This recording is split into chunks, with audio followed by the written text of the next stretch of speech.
Oi, gente, tudo bem? Eu tô gravando essa aula da primeira aula de zoologia, que a gente vai incluir desde poríferos. Primeiro a gente vai fazer uma introdução e vai falar de poríferos, quinidários, plateumintos e nemateumintos.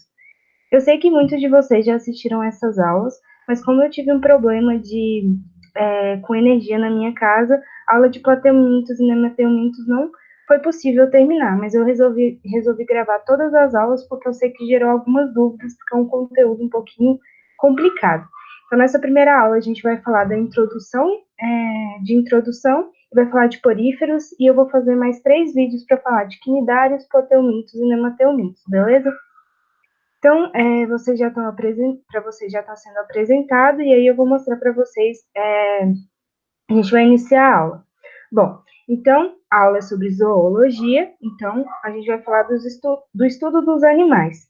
E aí a gente começa a falar dos conceitos básicos, da introdução sobre esses animais. Então, a gente tem animais uma grande quantidade de animais nesse reino, que é o reino Metazoa, que é o reino Animalia, e aí a gente vai ver que esse reino é um dos mais diversos dentro dos reinos que a gente tem. Ele tem mais de 30 filos e a gente pode ver que ele tem animais muito variados. Então, a gente tem aqui estrelas do mar, a gente tem aranha, a gente tem uma grande diversidade de formas e de habitats. Então, a gente vai ver que o metazoa, ele habita várias partes. Então, a gente tem organismos marinhos, a gente tem organismos de vida terrestre, a gente tem organismos que vão ser parasitas. Então, ele foi um reino que teve organismos que conseguiu se adaptar bem a vários ambientes, beleza? Bom, e aqui a gente tem um pouquinho da diversidade dos filos do reino Metazoa, sendo que o mais diverso dele vai ser a artrópoda, que vai ser o reino onde vai ter os insetos. E como a gente sabe, tem uma grande variedade de insetos, e ele vai ser o reino mais diverso que a gente vai ter, beleza? Seguindo, a gente vai ter o Molusca, que vai ser um reino também muito diverso, e em terceiro lugar, os cordados, que são onde a gente se encontra. Então, a gente vai ter no reino no filo cordado, sapos, peixes, anfíbios, répteis, aves e os mamíferos. Então, a gente está aqui dentro. Um peguinha que as pessoas costumam pensar muito é que o reino cordado é o mais diverso, porque a maioria dos animais que a gente vê comumente são cordados, mas não, ele é o terceiro mais diverso. A gente também vai falar dos nematoda ou nemateumintos, que são os vermes, geralmente são organismos que a gente conhece por ser parasitas. Os plateumintos, que também vão estar ligados a muitas doenças, vai ser então o quinto mais diverso. A Nélida, que vai ser as minhocas, então, os quinidários, que a gente vai falar no próximo vídeo, e hoje a gente vai falar dos poríferos. Ele vai ser ele vai ter cerca de 8.000 espécies, sendo muito diverso também. A gente vê, muitas pessoas acreditam que em porífero é tudo igual, mas não, tem 8.000 espécies.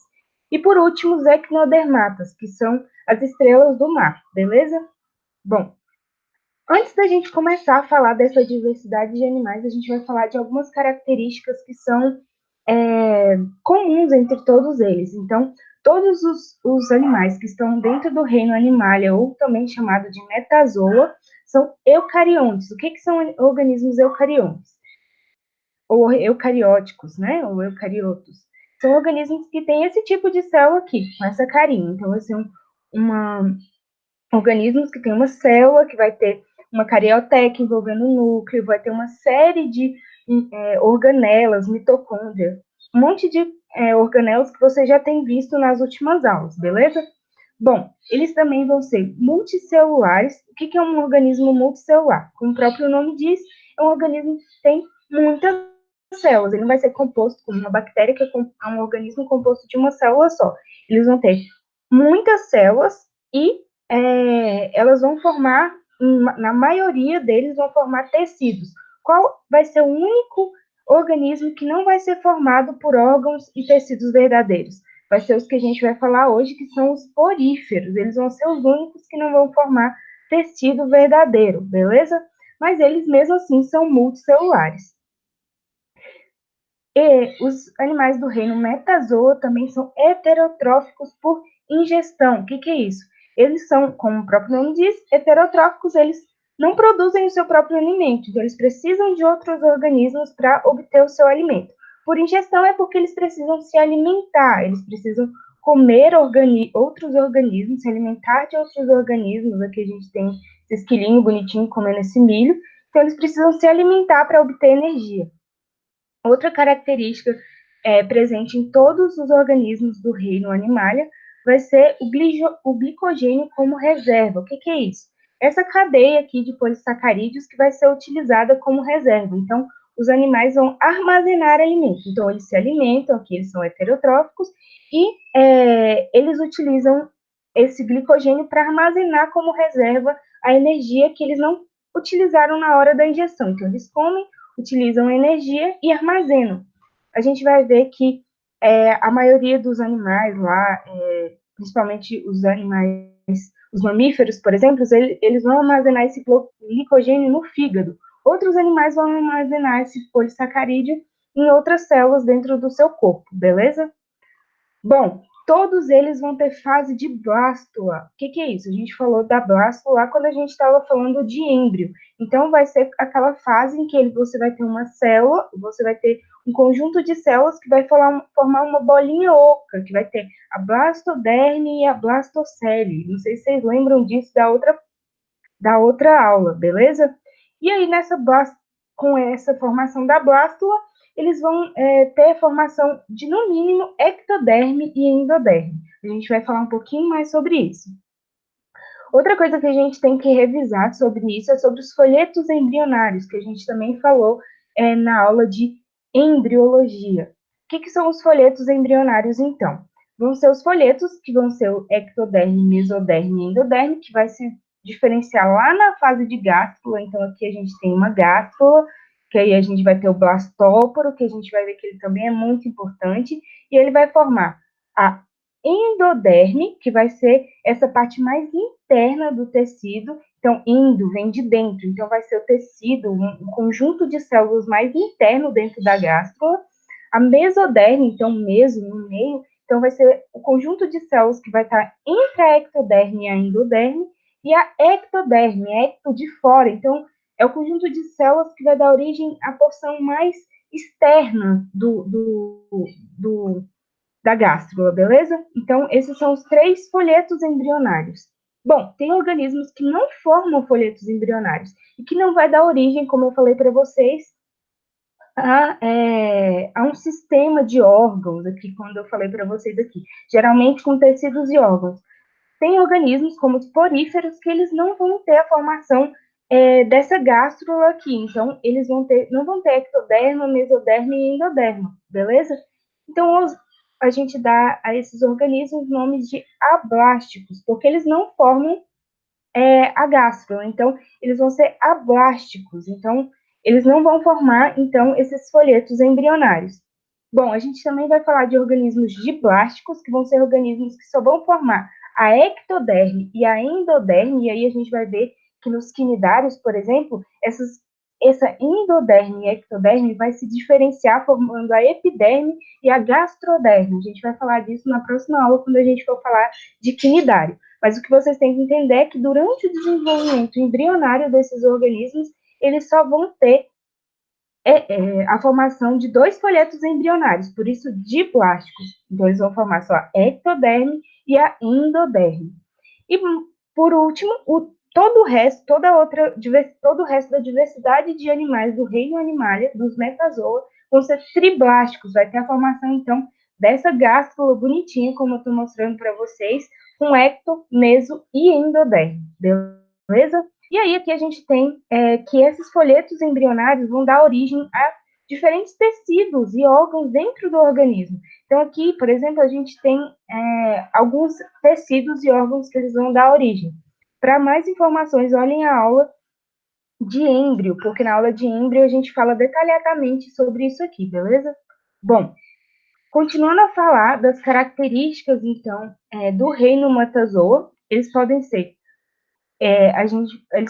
protostômios e deuterostômios. Bom, Para isso, a gente vai ter que lembrar de novo da gastro. Lembra que eu falei para vocês que na formação da gastro a gente vai ter o blastóporo, que vai ser esse poro aqui, vai ser um poro que vai ser formado durante a gastrulação? Bom, esse poro, durante o desenvolvimento embrionário, ele vai dar origem ou à boca primeiro, e se ele der origem primeiro à boca e depois ao ânus, no desenvolvimento embrionário aqui, ele vai dar origem ao organismo chamado protostômio. Um exemplo aqui a gente pode dar é a hidros quinidários. Eles vão ter aqui a formação da boca a partir do blastóporo. Ou eles podem ser, pode ser que esse blastóporo, esse poro aqui na gastro, dê origem primeiro ao ânus e depois à boca. A esses organismos a gente chama de deuterostômios, que são organismos que aqui, ó, quando você tem a formação do blastóporo, esse blastóporo vai dar origem primeiramente ao ânus para depois dar origem à boca. Porque a gente tem um verme, um vertebrado, um girino de sapo, por exemplo, ele é deuterostômio. E aí a gente vai ver quem vai ser deuterostômio. Mais para frente a gente vai falar dos equinodermatos, que vão ser lá as estrelas do mar, e os cordados, que somos nós, os peixes, os anfíbios, todos eles são cordados. Então, essa é a diferença de protostômio e deuterostômio. Os organismos que a gente vai ver hoje, eles são chamados ou de protostômios ou que eles não têm essa formação aqui. Os poríferos têm uma grande divergência se eles são protostômios ou se eles são se eles não têm a formação desse poro, porque na verdade ele só vai ter uma cavidade, que a gente vai falar um pouquinho mais para frente, que não vai ter essa formação aqui. Então, se cair numa prova, você pode ou colocar que ele é protostômio ou que ele não tem a formação de não tem essa formação de protostômio, essa classificação, perdão, de protostômio ou deuterostômio. Beleza? Bom, outra característica que vem lá do que a gente falou em êmbrio é a questão do organismo ser acelomado, pseudocelomado ou celomado. O que vai ser isso? Então, quando a gente tem a formação da neurula, lembra da neurula, que a gente vai ter a formação do tubo neural, que vai dar origem a todo o sistema nervoso do embrião, de novo, falando da aula de êmbrio. Bom, quando a gente forma a neurula, a gente falou também que a gente vai ter a formação de outras cavidades. Aqui a gente vai ter que a endoderme vai dar origem aqui ao arquíntero, que vai ser o intestino primitivo, e aí vai ter essa cavidade aqui. E a gente falou também do celoma, que vai ser formado aqui nos organismos celomados por mesoderme. Então vamos lá, um organismo celomado. O que é a classificação de um organismo celomado? Vai ser quando todo o seu celoma, todo o sua cavidade celômica seja revestida por mesoderme, um daqueles tecidos embrionários, beleza? Então, esse organismo ele já é triblástico, tem 3 folhetos embrionários, e a sua cavidade aqui é totalmente revestida de mesoderme, beleza? O que é um organismo? Um exemplo de organismo celomado é um anelídeo. Então, por exemplo, um exemplo clássico que pode cair no seu vestibular de um organismo celomado vai ser aqui, então, as minhocas, por exemplo. O que é um organismo? O que seria um organismo pseudocelomado? A gente vai ver, então, que ele vai ter a cavidade, então, ele vai ter a cavidade aqui do celoma, no entanto, ela não vai ser totalmente revestida de mesoderme, ela vai ser revestida externamente de mesoderme e internamente de endoderme. Então, por isso, pseudo. Então, seria um celoma falso. Lembrando que esse prefixo aqui, pseudo, quer dizer falso. Então, é uma cavidade revestida de meso e endoderme, beleza? Um exemplo são os nemateumintos, que vão ser lá as lombrigas, beleza? Um organismo agora acelomado. Um organismo acelomado, como o próprio nome diz, o A aqui, esse prefixo A aqui, quer dizer sem celoma. Então, A é negação. Então, é um organismo que não possui celoma. Então, a gente tem aqui a mesoderme dele totalmente fechadinha, sem nenhuma cavidade. Beleza? Então, isso é uma pequena revisão que a gente tem que entender um pouco quando a gente for falar dos conceitos dos organismos. E aí a gente fez um pouquinho de revisão agora da aula de Ingrid. Bom, agora a gente vai falar de uma outra característica, de uma outra classificação do reino animalia. Eles podem ser assimétricos ou simétricos. O que é um organismo assimétrico? que se você fizer cortes em qualquer plano nesse organismo, ele não vai ter nenhum tipo de simetria, então você não vai ter partes iguais a partir desses cortes. Um exemplo deles vão ser, então, os poríferos, que são os organismos que a gente vai falar agora. Eles são organismos assimétricos. Dentro dos organismos simétricos, a gente vai ter organismos de simetria radial, que vão ser vários planos de corte. Então, aqui, por exemplo, um equinodermato, uma estrela do mar. Se você cortar ela em diversos planos, você vai ter, então, formação de várias metades, de várias partes iguais, como se você estivesse cortando uma pizza, por exemplo. Se você cortar a pizza, você vai ter várias fatias de pizza igual. Então, a gente pode classificar um animal com simetria radial quando você pode cortar ele em vários planos e você vai ter cada parte igualzinha. E outro tipo de simetria é a simetria bilateral, que é quando você faz um único corte, e você vai ter duas partes iguais sendo formadas.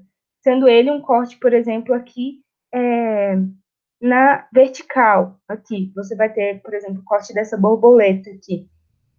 Quando você corta ela em duas partes, você tem duas metades idênticas dessa borboleta.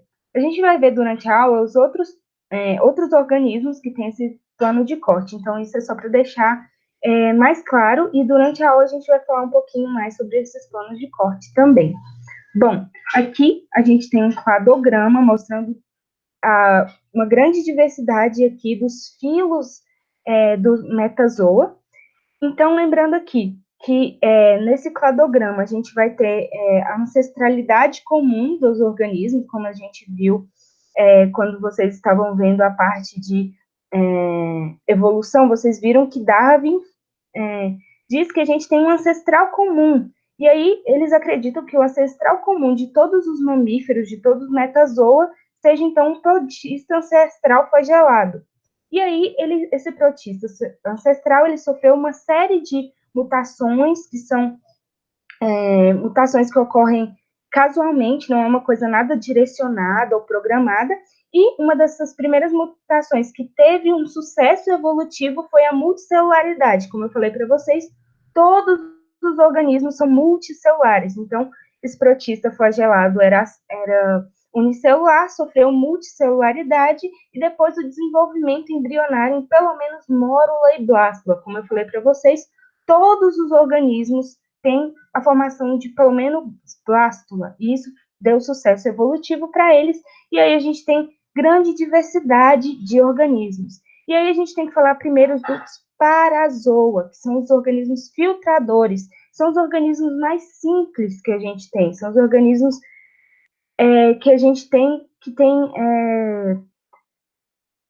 são os organismos mais simples que foram formados. Eles são chamados de parazoa porque eles não formam folhetos verdadeiros, então isso é um peguinha muito bom de vestibular. Eles não são metazoa verdadeiros, eles são parazoa. Então, se cair uma prova de vocês perguntando se os poríferos são metazoa, falso.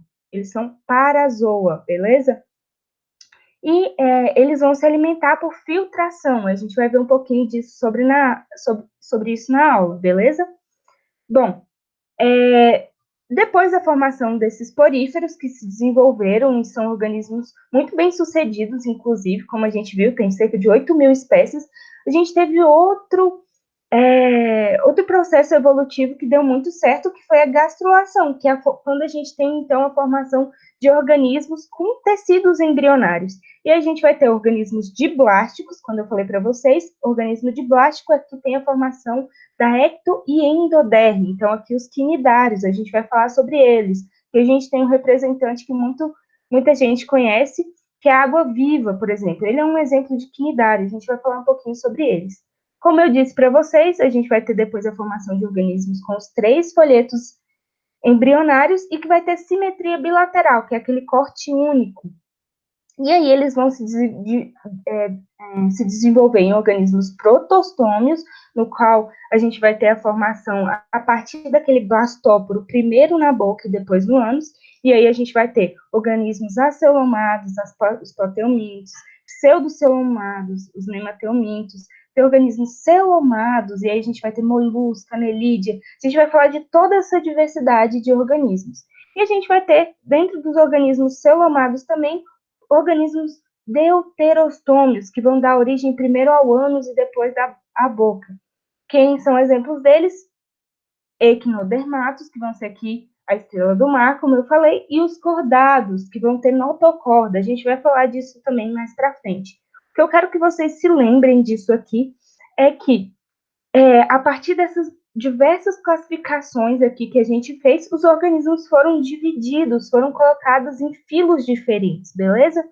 E que essa forma de classificação é bem definida. A gente vai falar hoje de poríferos, mas a gente também vai ter vídeo de quinidário, plateuminto e nematoda, viu?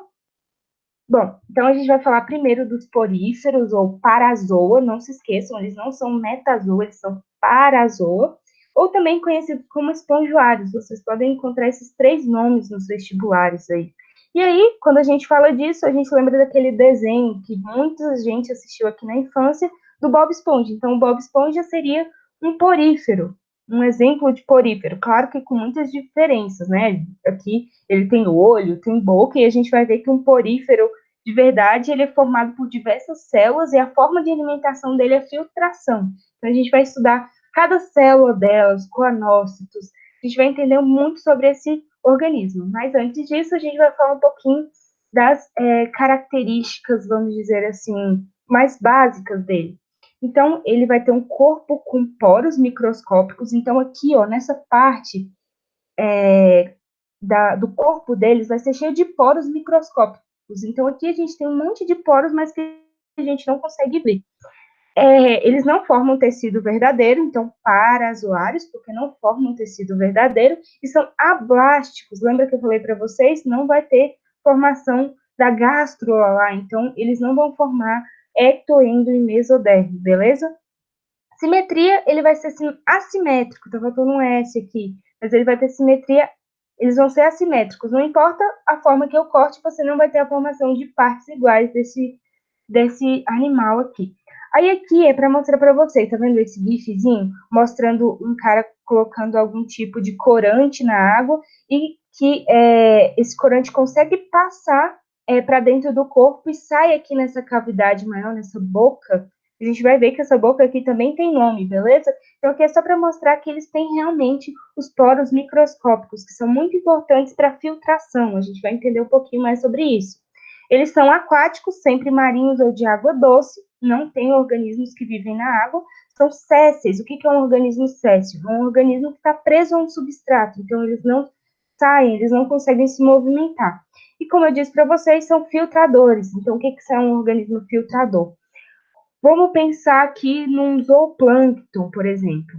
Vocês já estudaram zooplânctons. Ele consegue passar, entrar nessas cavidades, ou se não, qualquer partícula pequena entra por esses microporos e lá dentro do porífero, vão ter células especializadas que vão capturar esse alimento. Então, são organismos que se alimentam por filtração. Eles entram pelos pequenos poros, são capturados e são ingeridos por essas células que a gente vai falar um pouquinho mais para frente, são os coanócitos. A gente vai falar um pouco sobre elas agora. Então, aqui a gente tem a estrutura de um porífero. Então, a gente vai ter aqui uma cavidade interna dentro deles, que pode ser chamado de átrio espongiocele. A gente vai ter os poros aqui. A gente vai ter aqui a quantidade de células que vão compor aquele tecido. E aí, quando a gente fala desse poro, a gente vai ver as células que compõem principalmente internamente primeiro. Então, a gente vai ter uma célula muito importante, que é muito cobrada em vestibular, que é o coanócito, que é essa célula flagelada aqui. Essa célula flagelada, ela vai estar na parte interna desses organismos, e elas vão ser muito importantes para a captura daquele alimento. Então, entra uma partícula alimentar aqui pelo poro microscópico, e quando ela está dando bobeira aqui dentro da espongiocele, ele se alimenta dessa partícula alimentar. Ela está dando bobeira aqui, esse flagelo captura e ocorre a digestão dentro desse coanócito aqui, beleza? Então, é uma célula muito importante para a captura da partícula alimentar e também para a digestão dessa partícula alimentar. A gente tem essa célula aqui, que é a célula mesenquimática, que vai dar compõem a estrutura desse organismo, então vai dar a estrutura de fora.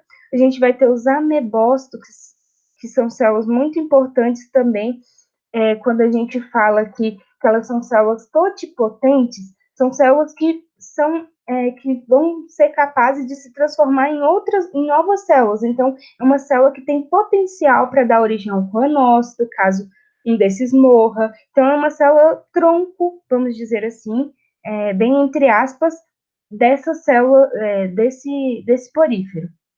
A gente também vai ter os pinacócitos, que também são células para compor a estrutura, e a gente vai ter as espículas, que vão ser células de estrutura mesmo, são células de defesa, que vão estar aqui para dar estrutura a essa esponja, porque a gente vai ver que ela é bem resistente e ela vai estar toda calcificada, então é um organismo que não depende da água para ter sua estrutura, beleza? Ela é toda calcificada, e aí essas espículas que dão essa firmeza para esse organismo. Aqui a gente tem as estruturas anatômicas, então a gente tem o poro, que vai ser a entrada de... eu esqueci de falar de uma estrutura muito importante, que vai ser aqui o poro de cima, aqui. Então a gente vai ter uma grande boca, que a gente vai chamar de ósculo. Como eu disse para vocês, o poro aqui vai ser a entrada de água, a água vai circular aqui pela espongiocele e vai sair aqui pelo ósculo, beleza? É o nome dessa grande boca que tem aqui na parte superior, que mostra aqui, ó, tá vendo? A água entrou pelos poros, saiu aqui pelo ósculo, beleza? Então, as estruturas anatômicas, a gente vai ter o poro de entrada de água, que são os poros microscópicos, o átrio, ou se não, espongiocele, que vai ser aquela cavidade de circulação de água, o ósculo, que vai ser a saída de água, que vai ser aquela estrutura gigante, e o mesênquima, que vai ser o preenchimento daquela estrutura, que são que dá preenchimento àquele ser. E as estruturas celulares, a gente vai ter os pinacócitos, que vai ser o revestimento externo, vai ter os coanócitos, que vão ser as células flageladas, que vão ser responsáveis por captar a partícula alimentar e pela digestão, os amebócitos, que vão ser as células totipotentes, que eu falei para vocês, que são tipo células tronco, entre aspas, que vão dar origem a novas células, e as espículas, que vão dar estrutura física, então são o esqueleto daquelas esponjas, beleza? E aqui a gente tem a diversidade de poríferos. Então, a gente vai ter 3 formas de poríferos que são muito comuns. A gente vai ter o ascon, o ciscon e o leucon. O que vai ser a diferença entre essas estruturas? Todas elas vão ter o átrio, vai ter o poro, vai ter o ósculo, vai ter a saída de água. A diferença desses organismos vai ser na eficiência de alimentação. Como eu disse para vocês, quando a partícula alimentar entrar por aqui, o que vai acontecer? Ela vai circular e ela pode encontrar, então, aqui um coanócito e pode ser alimentar dele. Quando a gente vai ver, por exemplo, um cisco, a chance de um coanócito capturar uma partícula alimentar é muito maior, porque você vai ter uma proximidade maior, uma distância menor entre o partícula alimentar e aqui os flagelos do coanócito. Então, a diferença maior entre o asco, o cisco e o leuco é na eficiência de alimentação. Aqui, quando a gente chega no leuco, a gente vê que a passagem de água é cada vez menor. Então, é muito grande a chance desse leucon conseguir se alimentar das partículas alimentares, justamente porque tem uma distância menor para a passagem da água e da partícula alimentar, beleza? Então, esses são os 3 tipos de poríferos que a gente vai encontrar, as diferentes formas que eles têm, beleza? Bom, agora a gente vai falar dos tipos de reprodução desses poríferos. E a gente vai ver que ele tem tipo de reprodução sexuada e assexuada. Uma coisa que deixou um pouco de dúvida é que muitas pessoas não conseguiram entender que um mesmo organismo ele pode ter tanto a forma de reprodução assexuada como a reprodução sexuada. Por que seria importante um organismo ter reprodução assexuada e sexuada?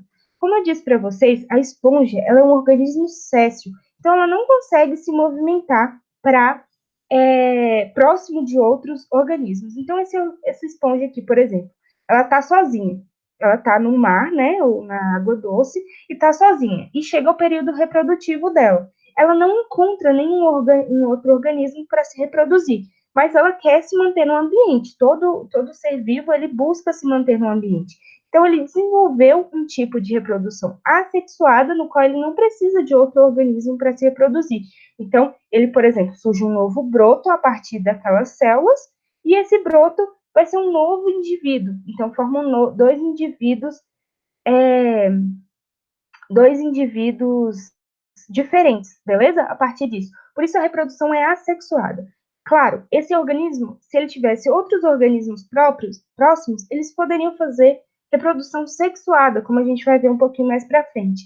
Mas é isso que eu quero que fique claro. Esse organismo, ele pode ou não ter os dois tipos de reprodução, sexuada e assexuada.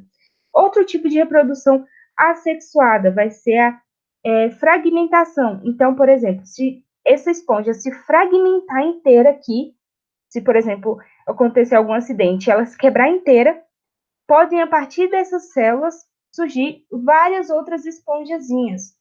Outro tipo de reprodução assexuada vai ser a gemulação, vai ser a formação de um gameta, na verdade, a gemulação vai ser um conjunto de células que vai estar recoberta por um material bem resistente e que esse conjunto de células consegue dar origem a uma nova esponja. Então, você forma uma gêmula, que vai ser tipo uma célula ovo. E aí, ele libera essa gêmula para que ele dê origem, então, a outros organismos iguais aos deles. O que você vai ter na reprodução assexuada? Em qualquer um desses tipos, desses três tipos de reprodução, você vai ter a formação de um organismo geneticamente idêntico. Então, esse indivíduo grande aqui que deu origem a esse broto é geneticamente igual a ele. Então, esses dois organismos são geneticamente iguais. O que é um problema de você ter uma população com organismos geneticamente idênticos?